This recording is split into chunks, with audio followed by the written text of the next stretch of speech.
നിത്യരക്ഷയ്ക്ക് ആവശ്യമായതെല്ലാം കർത്താവിൻ്റെ ഗ്രന്ഥത്തിലുണ്ടെന്നും അവിടുത്തെ വാക്കുകളോട് ഒന്നും കൂട്ടിച്ചേർക്കരുതെന്നും ദൈവപിതാവ് കൽപ്പിച്ചിട്ടുണ്ട്.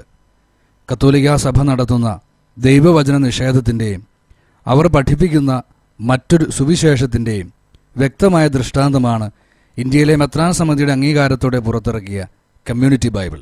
ഇതിനെക്കുറിച്ച് ഏഷ്യാനെറ്റ് ചാനലിൽ വന്ന ഒരു വാർത്ത.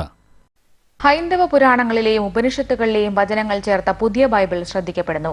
കത്തോലിക്ക മെത്രാൻ സമിതിയുടെ അംഗീകാരത്തോടെ പുറത്തിറക്കിയ ബൈബിളിൽ സാരി ഉടുത്ത കന്യാമറിയവുമുണ്ട്. ഭഗവത്ഗീത, ഗീതാഞ്ജലി തുടങ്ങിയവയിലെ ഉദ്ധരണികളും മീരാബായിയുടെ കൃഷ്ണസ്തുതികളും ചേർത്താണ് കമ്മ്യൂണിറ്റി ബൈബിൾ പുറത്തിറക്കിയിട്ടുള്ളത്. ക്രൈസ്തവ പശ്ചാത്തലത്തിൽ ഇവയെ വ്യാഖ്യാനിക്കുകയും ചെയ്യുന്നുണ്ട്. 1990 മുംബൈയിൽ ചേർന്ന ക്രൈസ്തവ പണ്ഡിത സമ്മേളനമാണ് ഇത്തരത്തിൽ ഭാരതീയവൽക്കരിച്ച ബൈബിൾ പുറത്തിറക്കാൻ തീരുമാനിച്ചത്.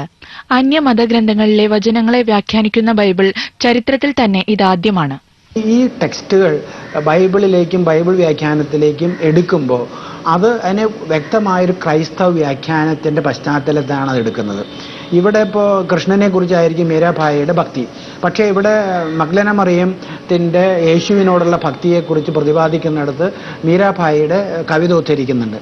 അത് ആ ഉദ്ധരണിയെ അവിടെ ക്രൈസ്തവമായൊരു പശ്ചാത്തലത്തിൽ ആണ് വ്യാഖ്യാനിച്ചിരിക്കുന്നത്.